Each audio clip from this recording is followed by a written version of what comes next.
Olá pessoal, eu sou a Rafaela Roesler, médica, com o registro de número 36073.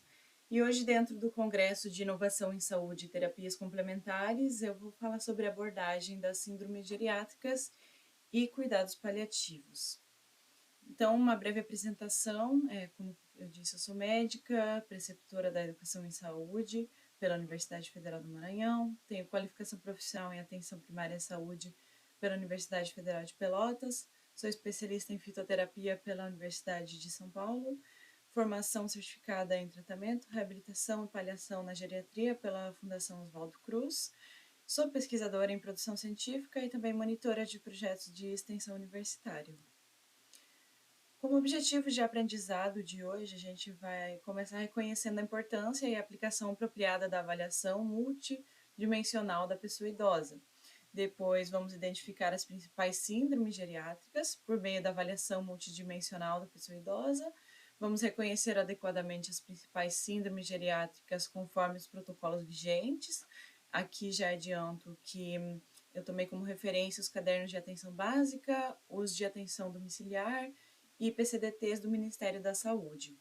E por último, vamos também qualificar o cuidado paliativo. Iniciando, então, segundo o relatório mundial sobre envelhecimento e saúde da OMS, o envelhecimento saudável seria o processo de desenvolvimento e manutenção da capacidade funcional que permite o bem-estar na idade avançada. Então, é caracterizado pela interação dos recursos físicos e mentais do próprio indivíduo, que essa seria uma capacidade intrínseca, e também dos recursos ambientais aos quais o indivíduo está inserido, que seria a capacidade extrínseca. Entrando na saúde das pessoas idosas, o idoso ele é considerado saudável quando ele é capaz de realizar suas atividades sozinho, de maneira independente, autônoma, mesmo que ele tenha doenças, ou seja, saudável é o idoso cuja sua funcionalidade está preservada. Então, assim, a gente conclui que o que norteia o raciocínio clínico em relação ao cuidado da pessoa idosa é que a saúde do idoso ela está diretamente relacionada à sua funcionalidade. E o que é a funcionalidade, né? É a capacidade de realizar as atividades de vida diária, as tarefas do cotidiano, para gerir a própria vida. Então, assim, ao avaliarmos a funcionalidade do idoso, precisamos avaliar se ele desempenha sozinho essas atividades, que são os instrumentais de vida diária e as atividades básicas de vida diária, né? Então, como instrumentais de vida, seria tomar suas medicações, manipular dinheiro, fazer compras, utilizar o telefone, realizar atividades domésticas e as atividades básicas de vida, que são alimentar-se, tomar banho, realizar transferências, vestir-se sem auxílio. Então, dentro disso, um dos marcadores, indicadores da saúde, que é essa funcionalidade, ela vai relacionar a qualidade de vida do idoso, que por sua vez está relacionada à manutenção da autonomia e independência. Então, a gente pode dizer que a pessoa idosa precisa ter a funcionalidade preservada para realizar suas atividades de vida sem dificuldades. E para realizar essa avaliação, deve-se adotar uma compreensão multidimensional, avaliando e identificando necessidades, especificidades de cada pessoa idosa, do ponto de vista clínico, psicossocial e funcional. Então, agora a gente vai começar a avaliar a pessoa idosa de uma forma multidimensional, vai ver como a gente pode fazer isso. Para nortear as intervenções, quanto às decisões clínicas e também para realizar uma gestão adequada dos cuidados ao idoso, a gente precisa estratificá-lo de acordo com a sua funcionalidade, que é o que a gente falou no início, que vai nortear a qualidade de vida do idoso. Então, o Ministério da Saúde, ele propõe, na linha de cuidado para atenção integral à saúde da pessoa idosa, a avaliação das seguintes dimensões de saúde, que são 3. A dimensão clínica, a psicossocial e a funcional. Então, passando por cada uma delas, dentro da dimensão clínica, a gente precisa fazer uma avaliação do histórico pessoal e familiar de saúde e adoecimento, do estado clínico atual, avaliando comorbidades crônicas e agudas, intervenções médicas realizadas, o uso de medicamentos, hábitos de vida e também qualidade de vida. Na dimensão psicossocial, a avaliação ampla da saúde mental e cognição, domínios que afetam diretamente a autonomia da pessoa idosa, a compreensão da dinâmica familiar, do suporte familiar e social, né, incluindo questões econômicas, culturais, ambientais, étnico-raciais e também de gênero. E a dimensão funcional, ela é uma avaliação que é pormenorizada das atividades de vida diárias, que foi o que a gente olhou anteriormente, que seriam as atividades básicas e as instrumentais, identificando o grau das limitações ou se há perda de função, necessitando de auxílio de outras pessoas para a realização dessas atividades, né? Sejam as básicas ou as instrumentais. E a observação do ambiente físico em que a pessoa está inserida, ela também é importante, seja se ela está numa residência, numa instituição, na comunidade, o qual vai poder impor obstáculos ou deter recursos para auxiliar nessas atividades básicas e instrumentais.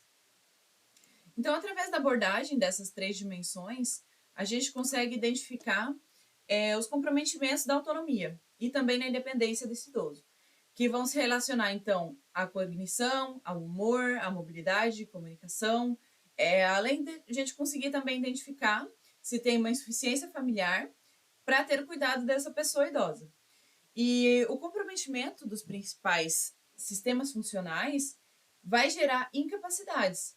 E essas incapacidades é o que vai gerar as grandes síndromes geriátricas, né? Que são elas: a incapacidade cognitiva, a instabilidade postural, a imobilidade, a incontinência e a capacidade comunicativa. E mais à frente a gente vai destrinchar cada uma delas para a gente entender certinho o que seria cada uma dessas incapacidades. E o desconhecimento dessas particularidades do processo de envelhecimento, ele pode gerar intervenções capazes de piorar a saúde do idoso, o que seriam as iatrogenias. Aqui a gente tem um esquema, um quadro de esquema da funcionalidade, em que a gente pode ver a autonomia, a diferença da autonomia e da independência do idoso, com as atividades de vida diária básicas, instrumentais e avançadas. Então, seguindo ali a linha da autonomia, ela é regulada principalmente pela cognição e pelo humor. Então, se um dos dois não está bem regulado, tem uma incapacidade cognitiva. E na independência, tem a relacionada à mobilidade e à comunicação. A comunicação, que está relacionada à visão, audição, motricidade orofacial. Se uma delas está comprometida, tem uma incapacidade comunicativa. Seguindo a linha da mobilidade, se estão preservadas o alcance, pressão e pinça, postura, marcha, transferência, capacidade aeróbica, tudo isso vai delimitar a estabilidade ou instabilidade postural e também a mobilidade ou imobilidade desse idoso. E dentro da mobilidade também a gente fala sobre a continência esficteriana, que vai delimitar aqui se vai ter essa continência ou não. Seguindo, a gente vai aplicar agora a avaliação multidimensional, depois de ver aqui a abordagem das dimensões, né?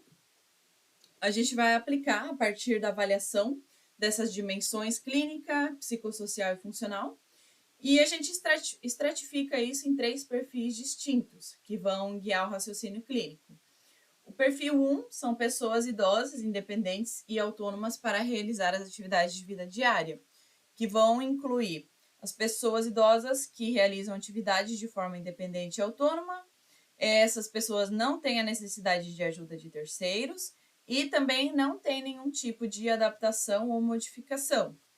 Já no perfil 2, são pessoas idosas com necessidade de adaptação ou supervisão de terceiros para realizar as atividades básicas de vida.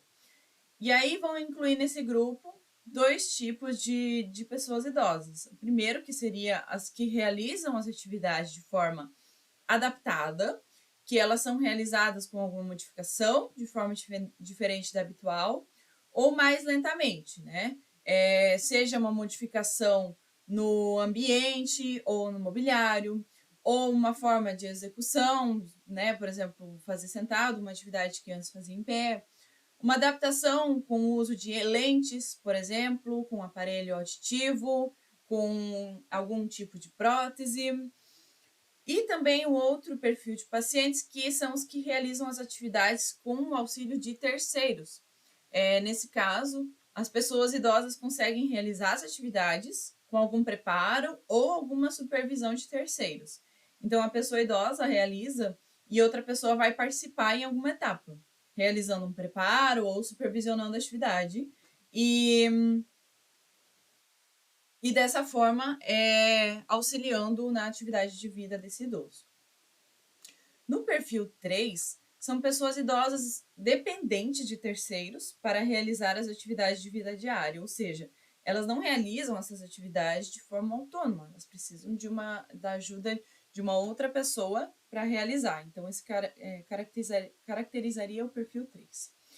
Então, são as pessoas que não realizam as atividades sozinha, porque encontram-se totalmente dependentes de terceiros. Elas não vão participar de nenhuma etapa da atividade, porque há a presença de terceiros com uma necessidade de contato físico para realizar essas atividades com o idoso. Essas pessoas idosas, então, do perfil 3, elas vão apresentar um declínio funcional estabelecido, com a necessidade de acompanhamento contínuo para a realização das atividades básicas de vida. Então, agora que a gente classificou os perfis, a gente pode avaliar o que seriam os principais eventos preditores de declínio funcional desse idoso, né?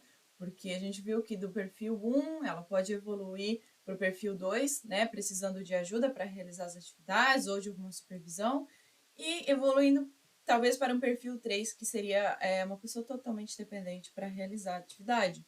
Então, o que influencia nesse declínio funcional seriam as multimorbidades, que são mais de 5 diagnósticos, a polifarmácia, que seriam mais de 5 medicamentos por dia, as internações recentes, que são classificadas como mais de 2 internações nos últimos 6 meses, a incontinência esfincteriana, seja de urina ou fecal, quedas recorrentes, que seriam 2 ou mais no último ano, alteração de marcha e equilíbrio, comprometimento cognitivo, com a perda de memória, desorientação espacial e temporal, o comprometimento sensorial, seja da visão ou da audição, dificuldade de comunicação, isolamento social, insuficiência familiar, sinais e sintomas de transtorno de humor, seja depressão ou ansiedade, perda de peso não intencional, no mínimo 4,5 kg ou 5% do seu peso corporal no último ano, suspeitas de violência e dificuldade de mastigação ou deglutição, com engasgos e tosses recorrentes. Então, identificando isso, agora a gente vai colocar tudo que a gente viu dentro de grandes síndromes geriátricas, identificando as principais e vendo o que se classifica dentro de cada uma delas. Então, a primeira coisa, a gente vai avaliar o idoso de risco, porque na população idosa é mais comum a ocorrência da multimorbidade, da polifarmácia e também da apresentação atípica das doenças. Então, tem um risco muito grande de perda funcional, da ocorrência das grandes síndromes, que vai exigir uma avaliação mais abrangente dessa pessoa. A gente pode fazer isso dentro de um instrumento que tem no Sistema Único de Saúde, que é a caderneta de saúde da pessoa idosa. Ela é uma ferramenta de apoio para avaliação multidimensional. Ela é distribuída gratuitamente, né, pelo Ministério da Saúde. E ela é realizada principalmente no nível primário de atenção, na atenção primária à saúde. Essas ferramentas dentro da caderneta, elas vão permitir um adequado acompanhamento de saúde dessas pessoas, propiciando a rápida identificação de sinais de alerta para a perda funcional. Então, como eu O idoso em uma perspectiva multidimensional, para poder classificar ele em algumas síndromes, para avaliar a mobilidade, funcionalidade. A gente precisa de uma avaliação multidimensional, que ela vai avaliar a saúde das pessoas idosas e a influência de diferentes fatores na sua condição de saúde, contemplando as diferentes dimensões da vida dos idosos. Então, vai abordar não somente a dimensão clínica, mas também a funcional psicossocial, que foi o que a gente viu anteriormente, as 3 dimensões que a gente precisa avaliar na pessoa idosa. Então, dentro disso, quais são os tópicos que a gente precisa abordar nessas dimensões? Seria a autonomia e a independência, que vai ser representada pela funcionalidade global. São os sistemas funcionais, que é cognição, humor, mobilidade e comunicação. Os sistemas fisiológicos, os medicamentos. Precisamos avaliar também a história pregressa, os fatores contextuais e os psicossociais. Então, a avaliação multidimensional, ela vai começar pela funcionalidade, que foi o primeiro tópico que a gente viu na apresentação, e a causa do declínio funcional sempre estará associada a uma dessas 4 funções, que é a cognição, o humor, a mobilidade e a comunicação. Então, o declínio funcional, ele pode ser estabelecido em um idoso com alguma limitação funcional por algum ou alguns dos domínios afetados, né? Ou iminente, que ocorre no idoso em risco de declínio funcional, que vai envolver sarcopenia, comorbidades múltiplas, comprometimento cognitivo leve, polifarmácia, história de internação recente, dentre outros fatores. E ressalta também que para as tarefas do cotidiano sejam executadas de forma plena, é necessário que os sistemas funcionais estejam íntegros. Então, para avaliar a cognição, a gente precisa fazer algumas perguntas chaves, que aqui eu trouxe para a gente levar em consideração. A primeira é: existe esquecimento? Né? A percepção do familiar e do idoso é diferente? Esse esquecimento ele vem piorando com o tempo? Por causa da memória, o idoso deixou de fazer atividades que desempenhava anteriormente? Qual é o tipo desse esquecimento? Né? Qual memória está sendo afetada? É a memória de trabalho, que são as tarefas e atividades que estão sendo executadas, ou a memória episódica, que é de fatos e acontecimentos, que é daquilo que já aconteceu na vida do idoso, o que está sendo afetado. Então, a gente precisa avaliar isso para começar uma avaliação da cognição e levar em consideração esses 2 tipos de memória, se elas estiverem afetadas, né? Podem estar afetadas os 2 tipos ou uma de maneira isolada. A primeira, que é a memória de trabalho, então é o esquecimento da memória atual. Ela é frequente mais em pessoas ansiosas e deprimidas, as que não dormem bem ou as que fazem várias coisas ao mesmo tempo. E a memória episódica, que tem a ver com os fatos, com as memórias de episódios de vida da pessoa, são esquecimentos de quando a pessoa esquece o que comeu, ou onde foi no dia anterior, os recados que recebeu e etc. Então, esse esquecimento ele pode ser percebido mais pelo familiar do que pelo paciente. Ele piora com o tempo, tem um comprometimento de memória episódica que piora a funcionalidade e precisa ser mais bem investigado. E são as características do esquecimento por um quadro demencial. Assim, é preciso aplicar os testes mais apurados para melhor investigar esse quadro, né?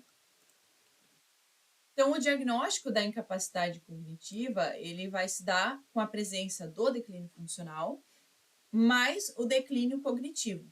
Então, nem sempre a causa da incapacidade é uma demência.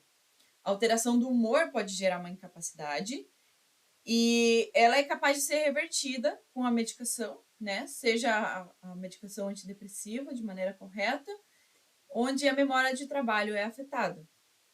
E também pode alterar a cognição, um quadro de doença mental ou o delírio, que é a alteração do nível de consciência por alguma infecção ou desconforto. Então, para isso são utilizados testes.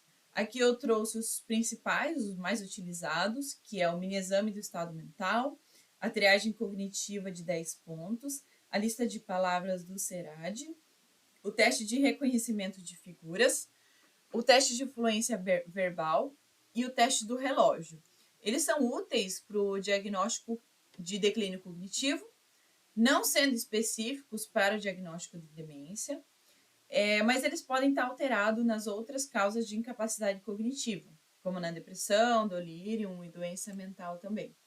Aqui eu trouxe como exemplo o teste da triagem cognitiva de 10 pontos, em que a gente pode ver a tabela de pontuação, né, seguindo aqui em que ano estamos, em que mês estamos, que dia é hoje. E também aqui a escala do nome dos objetos, né, que tem que repetir o nome dos objetos que for dizer, que tem como exemplo carro, vaso e tijolo. E depois disso, lembrar de ajustar para o nível de escolaridade, tem a interpretação dos resultados. E assim a gente tem as diversas escalas dentro da triagem. E diante de um rastreio positivo, é importante seguir com a investigação do quadro do declínio cognitivo. Então, se tem um esquecimento, gerando uma incapacidade cognitiva, ela pode ser ou um delírio, ou demência, ou depressão, ou doença mental. Sendo que demência, ela pode ser reversível ou irreversível. Como causas reversíveis, a gente tem o uso de benzodiazepínicos, demência alcoólica, neurosífilis, encefalopatia, hipotiroidismo, deficiência de vitamina B12, encefalopatia hepática, hidrocefalia, hematoma subdural, traumatismo crânioencefálico e tumor cerebral. E dentre as causas irreversíveis, tem a demência de não Alzheimer, que seria uma demência vascular, por corpos de Levy, e a demência frontotemporal. E a demência de Alzheimer, que é de 50% a 60%, que vai ser primeiramente o diagnóstico de exclusão. Para a avaliação do humor da pessoa idosa, a gente vai considerar primeiramente os critérios de diagnóstico para o transtorno de depressão maior. O humor e a cognição, eles são domínios indispensáveis para a manutenção da autonomia do idoso, como a gente viu lá atrás, que vai ser a capacidade de tomar decisões. Então, na avaliação do humor, a gente tem que considerar a presença de depressão e também sintomas comportamentais que podem estar associados à demência. A depressão é muito frequente em idosos, não é raro observar os sintomas depressivos, que são negligenciados muitas vezes na consulta. Então, a gente tem os critérios do diagnóstico de transtorno de depressão maior, que são 5 critérios, que a gente vai passar por eles agora para relembrar. Então, o primeiro é a presença de 5 ou mais dos seguintes sintomas. Se eles estiverem presentes durante pelo menos 2 semanas, né, que sejam persistentes, como, por exemplo, humor deprimido na maior parte do dia, acentuada diminuição do interesse ou prazer em todas ou quase todas as atividades, perda ou ganho significativo de peso sem estar fazendo dieta, insônia ou hiperinsônia, agitação ou retardo psicomotor, fadiga ou perda de energia quase todos os dias, sentimentos de inutilidade ou culpa excessiva, capacidade diminuída para pensar ou se concentrar quase todos os dias, pensamentos recorrentes de morte. Então, dentro disso, a gente tem que avaliar quais desses sintomas está presente e qual a frequência deles. Seguindo para o segundo critério, os sintomas que causam sofrimento clinicamente significativo ou prejuízo no funcionamento social, profissional ou em outras áreas importantes da vida do indivíduo. O terceiro critério, que é o episódio, não é atribuível aos efeitos fisiológicos de uma substância ou a uma condição médica. O quarto critério, que é a ocorrência do episódio depressivo maior, não é mais bem explicada por transtorno esquizoafetivo, esquizofrenia, transtorno delirante, transtorno do espectro da esquizofrenia ou outro transtorno psicótico não especificado. E o quinto critério, que é o último, que nunca houve um episódio maníaco ou um episódio hipomaníaco. Essa exclusão não se aplica se todos os episódios do tipo maníaco ou hipomaníaco são induzidos por substância ou atribuíveis aos efeitos psicológicos de outra condição médica. Então, dentro disso, o paciente com demência também pode apresentar alterações de memória, mudança na personalidade, no comportamento ou funções sociais. E o controle dos sintomas comportamentais, ele vai ser importante porque ele é uma grande causa de sobrecarga e estresse do cuidador também. Então, dentro disso, né, da parte do cuidador, a gente tem o que se chama inventário neuropsiquiátrico, né, que é o INPI, que ele vai auxiliar na avaliação da gravidade desses sintomas e o grau de prejuízo ao cuidador ou aos familiares. Então, a demência ela pode afetar outras funções cognitivas, que não a memória ou cognição, alterando o senso de percepção, com alucinação, a avaliação do pensamento com delírios e humor com a depressão associada à demência. Aqui eu ainda trouxe a escala de depressão geriátrica, e em que a gente tem as perguntas, que são 15, que a gente precisa fazer para a pessoa idosa para poder classificar, sendo 5 pontos já o critério mínimo para o diagnóstico de depressão.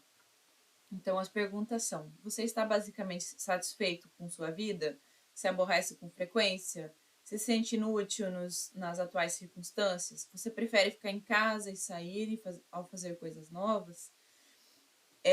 Você sente que sua situação não tem saída? Você tem medo que algum mal vá lhe acontecer? Acha que sua situação é sem esperanças? Você acha maravilhoso estar vivo? Você sente que sua vida está vazia?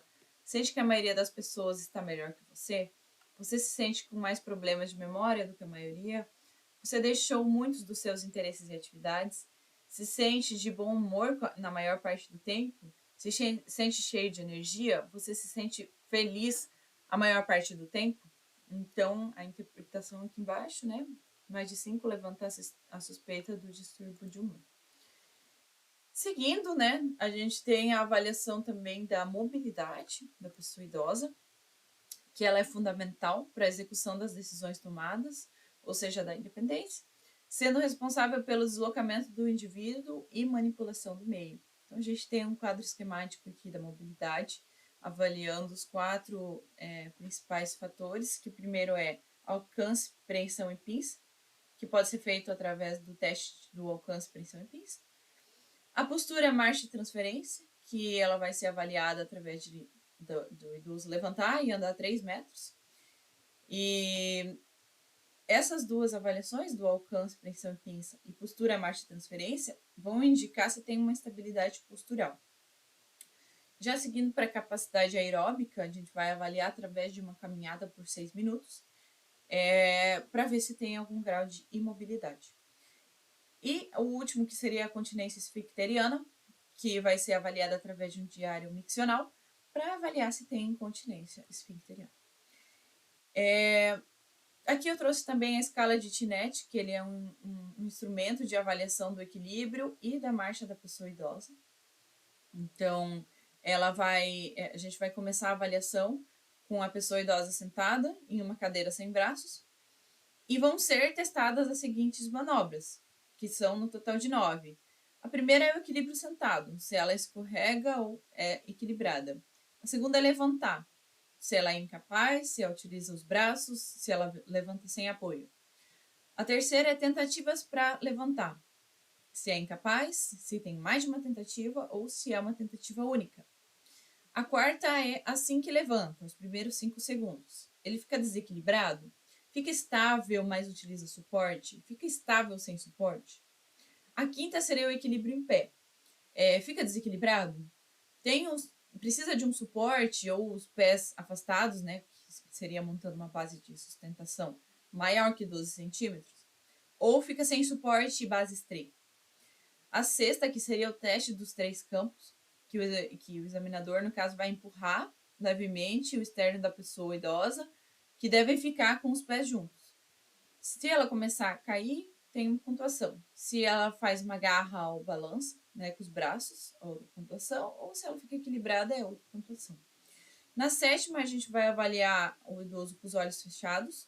Então, a pessoa idosa vai ficar em pé, os pés juntos e olhos fechados. E aí, se desequilibrado e instável, uma pontuação, ou se fica equilibrado é outro. Na oitava, vai girar 360 graus. E aí tem diferença no passo descontínuo, ou se fica instável, ou se fica estável. E aqui na nona, que fica sentado inseguro, né, que erra a distância e cai na cadeira, utiliza os braços ou movimentação abrupta, ou ele fica seguro com movimentação suave. Então, vocês viram aqui na relação da tabela que cada um desses tópicos que eu falei, dentro dessa avaliação aqui de cada item, tem uma pontuação. E aí a gente faz a pontuação final do equilíbrio, né? Aí aqui a gente tem avaliando a marcha para poder complementar aqui e avaliar os resultados.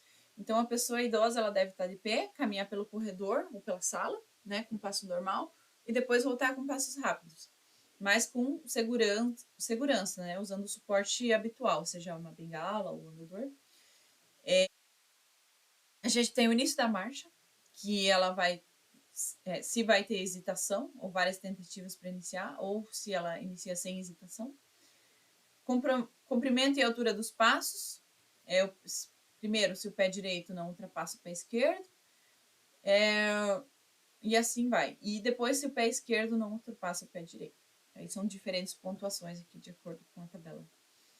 E depois a simetria dos passos, se eles são diferentes ou semelhantes. A continuidade dos passos, se são paradas ou descontínuas, ou se são passos contínuos.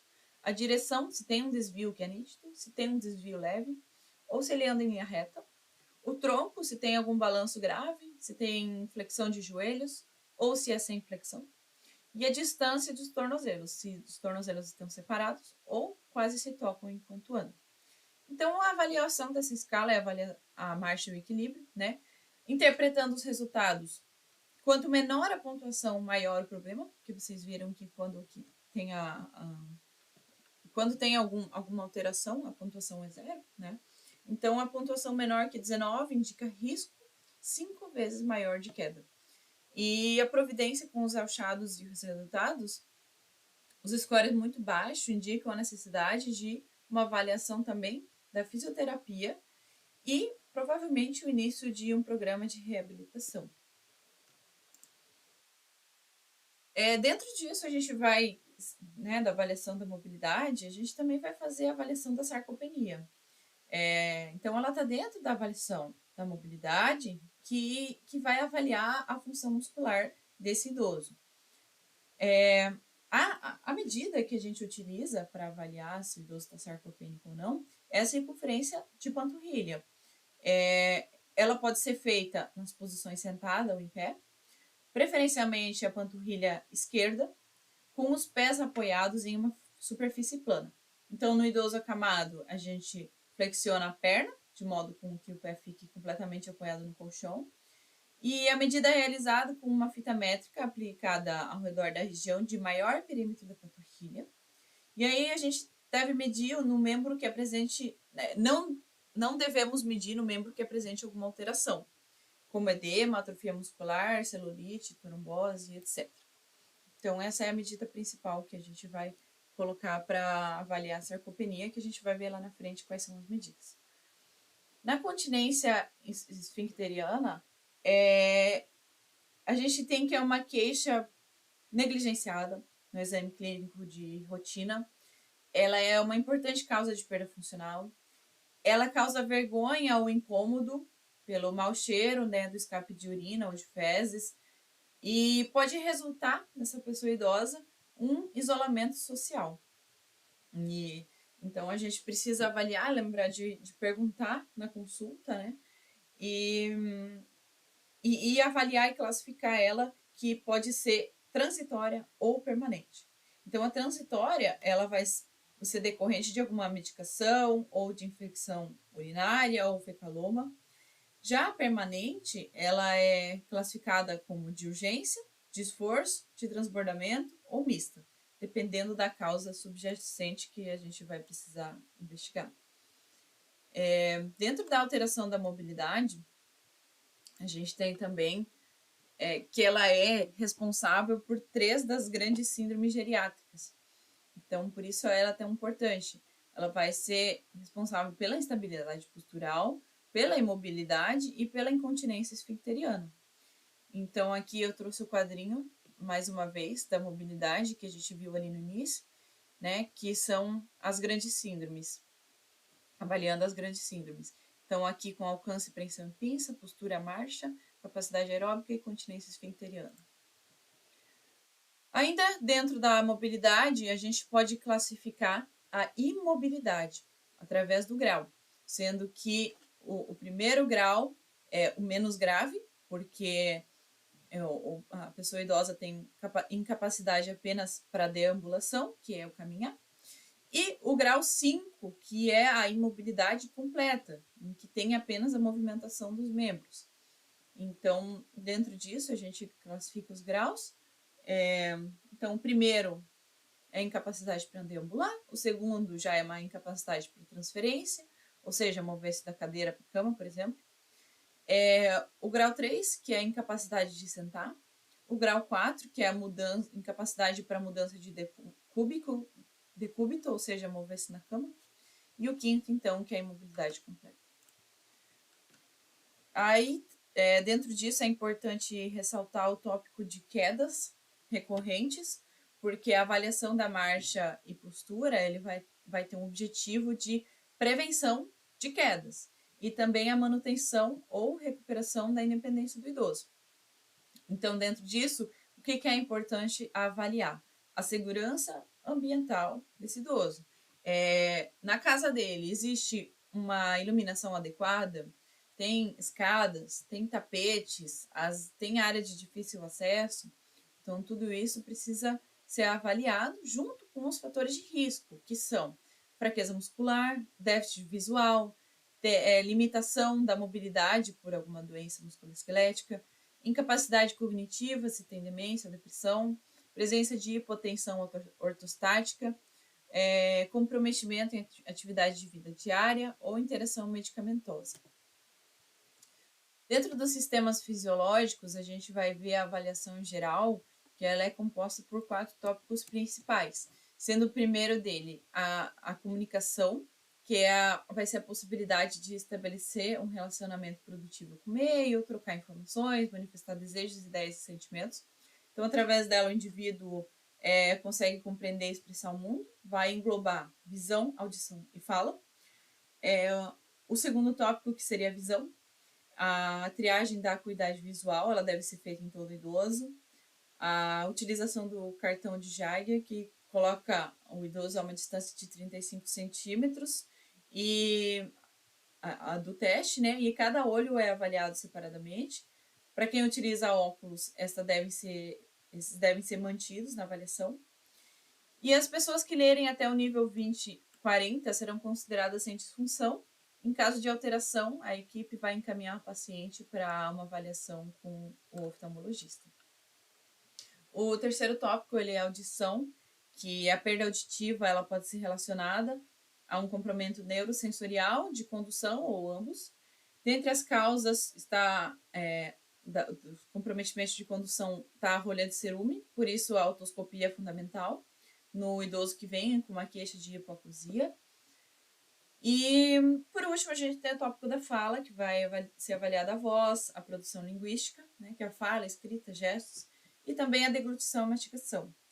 E é importante avaliar a presença de disfagia e engasgos também. O comprometimento da visão, audição ou fala é capaz de prejudicar a interação do indivíduo e vai ser chamada de incapacidade comunicativa. Então, dentro da avaliação dos sistemas do idoso, a gente também precisa considerar os hábitos de vida.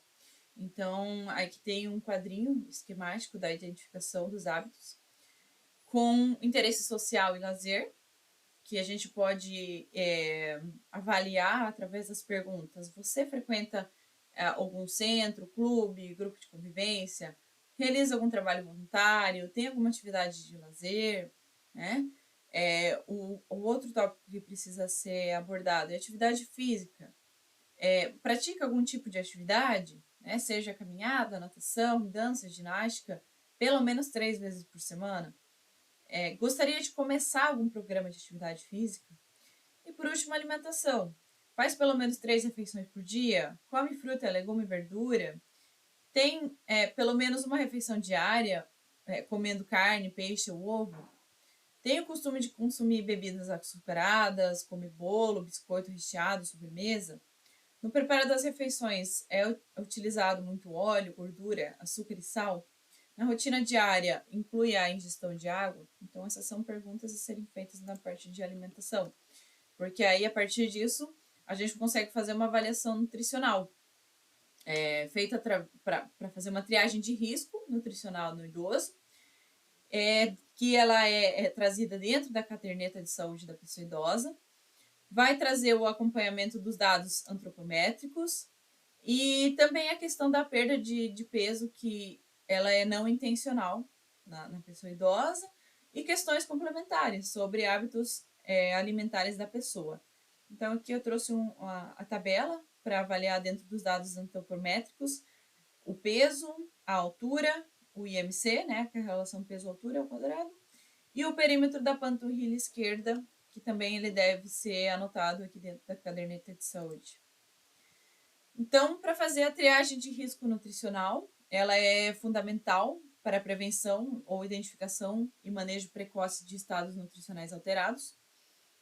Alguns aspectos podem contribuir para o risco nutricional, que é a perda da autonomia para comprar alimentos, inclusive financeira, perda da capacidade para preparar os alimentos ou para alimentar-se, perda do apetite e diminuição da sensação de sede e da percepção de temperatura do alimento, perda parcial ou total da visão, que vai dificultar a seleção, preparo e consumo dos alimentos, perda ou redução da capacidade olfativa, interferindo no apetite, algum motivo que a faça restringir determinados tipos de alimento, como dieta para perda de peso, diabetes ou hipertensão ou hipercolesterolemia, alteração de peso recente, dificuldade de mastigação por alguma lesão oral, pelo uso de próteses ou até por problemas digestivos.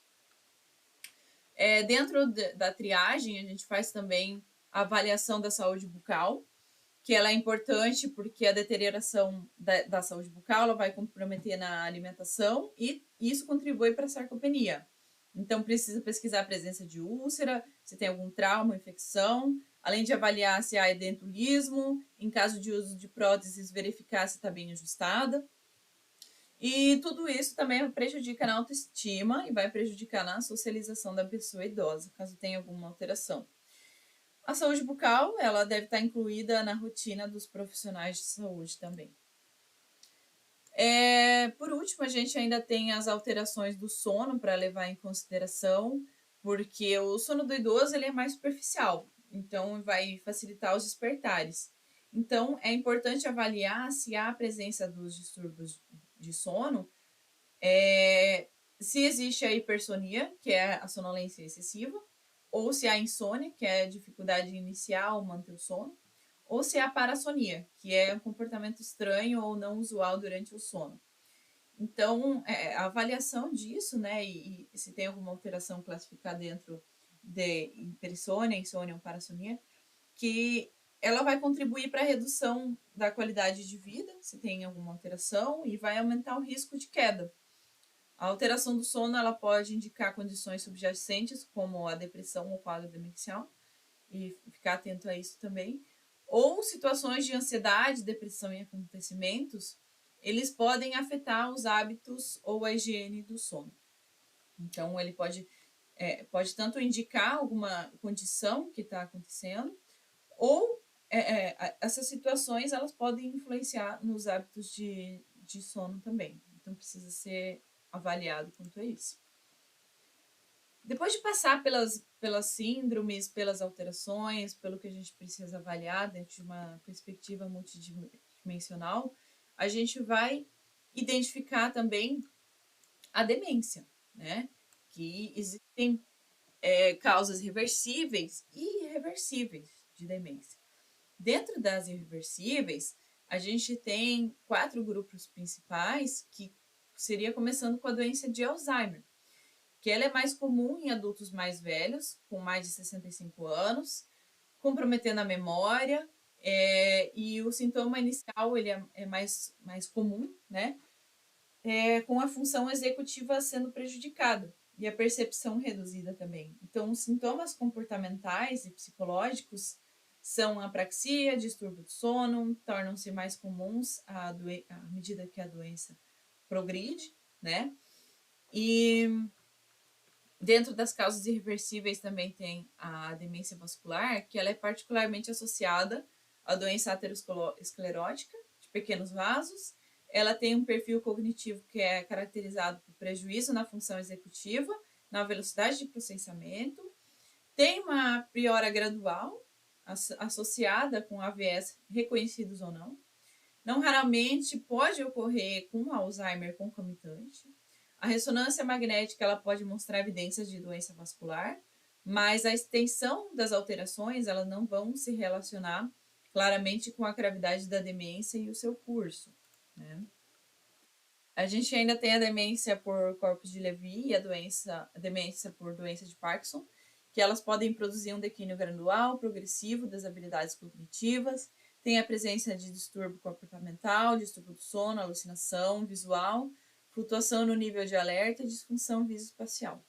Então, a demência por doença de Parkinson ela vai surgir de 5 a 8 anos após o início do distúrbio do movimento, enquanto a demência por corpos de Levy ela vai se manifestar o parkinsonismo e o declínio cognitivo concomitante. Na doença frontotemporal, ela vai afetar a personalidade, o comportamento e muitas vezes a linguagem, sintaxe e influência, e menos a memória do que a doença de Alzheimer. Então, os pacientes com essa doença, eles têm dificuldade para sequenciar tarefas, embora as tarefas visoespaciais e visoconstrutivas sejam menos afetadas. Aqui eu trouxe um quadro para critério do transtorno neurocognitivo devido à doença de Alzheimer, porque ela é a mais comum, vai ocorrer em 50% a 60% dos casos de demência. Então, avaliar se há evidência de declínio cognitivo significativo, avaliar se há um déficit cognitivo que interfere na independência nas atividades cotidianas, se os déficits cognitivos não ocorrem exclusivamente no contexto de delírio, se eles não são melhor explicados por outro transtorno mental, se há início insidioso e progresso gradual de comprometimento de pelo menos 2 domínios cognitivos, ou se tem um dos seguintes, que é a evidência de mutação genética, que é a causadora da doença de Alzheimer, ou história familiar ou testes genéticos. Então, a gente finaliza, então, o que seriam as grandes síndromes geriátricas, né? Falando um pouquinho da demência, e vai entrar agora no último tópico, que é a de cuidados paliativos. Eu trouxe inicialmente a definição geral e a definição pela OMS. Então, os cuidados paliativos, eles são cuidados holísticos ativos, ofertados a pessoas de todas as idades que se encontram em intenso sofrimento relacionados à sua saúde, proveniente de doença grave e irreversível, especialmente aquelas que estão no final de vida. Seu objetivo é, portanto, melhorar a qualidade de vida dos pacientes, de suas famílias e seus cuidadores. Então, ainda tem a definição pela OMS, que é o cuidado paliativo, é uma abordagem que promove a qualidade de vida de pacientes e seus familiares que enfrentam doenças que ameacem a continuidade da vida através de prevenção e também alívio do sofrimento. Então, ele vai requerer a identificação precoce, avaliação e tratamento da dor e outros problemas de natureza física, psicossocial e espiritual também. Dentro dos cuidados paliativos, a gente fala sobre os mitos que estão relacionados, que hoje em dia com a comunicação a gente vem desmistificando, né, o que seria essas ideias que tinha de que cuidados paliativos são apenas para pacientes terminais, quando não há mais nada que possa ser feito a estes, né? Eles antecipam a morte do paciente, são exclusivos para o ambiente hospitalar, são apenas para os pacientes com câncer. Então, esses são mitos relacionados aos cuidados paliativos, até porque ele visa o cuidado, né, do paciente através da identificação precoce, da doença, tratamento da dor, né? E uma avaliação considerando a natureza física, espiritual, social, mental, enfim, a gente vê que dentro disso, né, tem princípios que são preconizados pela Organização Mundial de Saúde, de que cuidados paliativos, eles são mais guiados por princípios do que diretrizes específicas e muitos protocolos, porque tem a variabilidade das necessidades de pessoa para pessoa e de condição para condição. Elas são muito diversas, então vai ser essencial aqui a centralidade do cuidado na pessoa e também envolvendo a sua família, tendo que ser, então, um protocolo mais flexível, que vai se adaptar a cada contexto, porque tem como princípio fundamental promover o alívio de dor e outros sintomas, afirmar a vida e considerar a morte como um processo natural, não pretender antecipar ou adiar a morte. Também tem como princípio integrar os aspectos psicológicos e espirituais no cuidado ao paciente. Vai visar oferecer um sistema de suporte que vai possibilitar ao paciente viver tão ativamente quanto possível até o momento de sua morte. Vai ainda oferecer um sistema de suporte para auxiliar os familiares a lidarem com o adoecimento do paciente e também a enfrentar o luto. Vai utilizar uma abordagem multiprofissional, porque vai abordar as necessidades dos pacientes e familiares.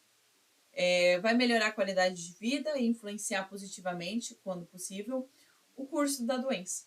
E vai iniciar o mais precocemente possível, juntamente com outras terapias para prolongamento da vida, como a quimioterapia, a radioterapia, e vai incluir investigações necessárias para melhor compreender e manejar as complicações clínicas estressantes. Dentro da qualificação do cuidado paliativo, devem ser iniciados o mais precocemente possível, como a gente viu, em quaisquer condições e situações que vão ameaçar a vida das pessoas. Não somente em condições de neoplasia, mas nas condições que demandem um maior enfoque na qualidade de vida do paciente. Os cuidados idealmente se iniciam juntamente ao diagnóstico, aos cuidados de tratamento modificador da doença. E esses cuidados não vão se restringir a ambientes hospitalares, mas vão ser ofertados o mais próximo possível do indivíduo. Então, dentro disso, tem habilidades fundamentais para poder aplicar os cuidados paliativos de forma adequada. Que eu trouxe o quadro para a gente ver quais são eles aqui. Vai desenvolver a capacidade de identificar a fase final de vida. A comunicação sensível e empática com os pacientes e também cuidadores. Promover um bom controle de sintomas. Facilitar diretivas antecipadas de vontade, que é o DAV, que é o tratamento alinhado com os valores e as preferências do paciente. Então, a comunicação sensível e empática com os pacientes e cuidadores é essencial. Os profissionais devem estar familiarizados com as estratégias de comunicação e de más notícias também, bem como o cuidado humanizado, centrado na pessoa. Essa humanização do cuidado vai propiciar a definição de um tratamento mais alinhado com os valores e preferências do paciente, né, considerando valores culturais e espirituais. Parte dessa habilidade pode ser atendida através das diretivas antecipadas de vontade, que é a DAV, que tem se norteado cada vez mais comum. Ainda é essencial o adequado controle de sintomas, comuns na fase final de vida do paciente em cuidados paliativos. A dor, que é o principal sintoma, que vai ser abordado mais adiante também, vou trazer aqui daqui a pouco. Outros sintomas importantes, que são dispneia, náuseas, vômitos e delírio. E é indispensável desenvolver a capacidade de identificar a fase final de vida, sem a qual a adequada indicação para cuidados paliativos pode ficar ameaçada. Então, deve-se reconhecer quando o apoio é necessário de uma equipe especializada para compartilhar a responsabilidade do cuidado, e vai ser essencial que o profissional reconheça também o padrão da história natural da doença em questão do paciente, né? Então, aqui eu trouxe um quadro para reconhecer a trajetória da doença, aqui o grau de funcionalidade de acordo com o tempo, de 3 doenças diferentes aqui trazidas como exemplo, que é câncer, DPOC, né, doença pulmonar obstrutiva crônica, e também a demência aqui embaixo. e o curso da doença, como ele se encontra diferenciado em relação à funcionalidade de tempo de cada um. Ainda trouxe o conceito dos pacientes iatrogenizados, que são os que contemplam medidas e exames desnecessários, por não ter sido corretamente identificada a indicação de cuidados paliativos, né? Então, toda pessoa portadora de doença crônica, evolutiva e progressiva, com prognóstico de vida supostamente encurtado, de poucos meses ou até um ano, ela pode ser considerada como elegível para o acompanhamento especializado em cuidados paliativos, sendo que são diferenciados em dois tipos principais. Os cuidados paliativos que são prolongados, que a expectativa de vida é maior do que 6 meses, ou fase de final de vida, que a expectativa de vida é menor do que 6 meses. Tá? Ainda finalizando a parte de cuidados paliativos, pode ser feito um plano de cuidado da pessoa. Esse plano, ele deve ser sempre compartilhado com a família, se possível com o próprio paciente, sobre o tipo de cuidado que esse paciente vai receber. Então, ele é feito através da construção e discussão junto à equipe e é fundamental para evitar ruídos de comunicação e divergências no cuidado ou de orientações que podem deixar a família insegura. Então, ele é importante porque todo cuidado esteja alinhado com a equipe e a família do paciente, para se tornar possível fazer esse plano de cuidados e evitar ruídos de comunicação. Então, para isso também, de maneira ideal, deixar uma cópia desse plano com a família, e ele vai ser muito útil nos casos em que o paciente vai necessitar de atendimento em outros pontos de atenção, como no pronto-socorro, por exemplo. E um plano bem descrito, com propostas claras, vão evitar iatrogenia e sofrimento desnecessário também para a pessoa idosa. Tá? Dessa maneira, eu encerro então minha apresentação. Muito obrigada ao Congresso de Inovação em Saúde e Terapias Complementares da Editora Health pelo convite. Fico muito feliz de poder apresentar esse tema aqui para vocês. Qualquer dúvida, vocês podem mandar para a organização do evento ou no meu e-mail, que eu deixei aqui disponível. Obrigada mais uma vez e bom resto de congresso.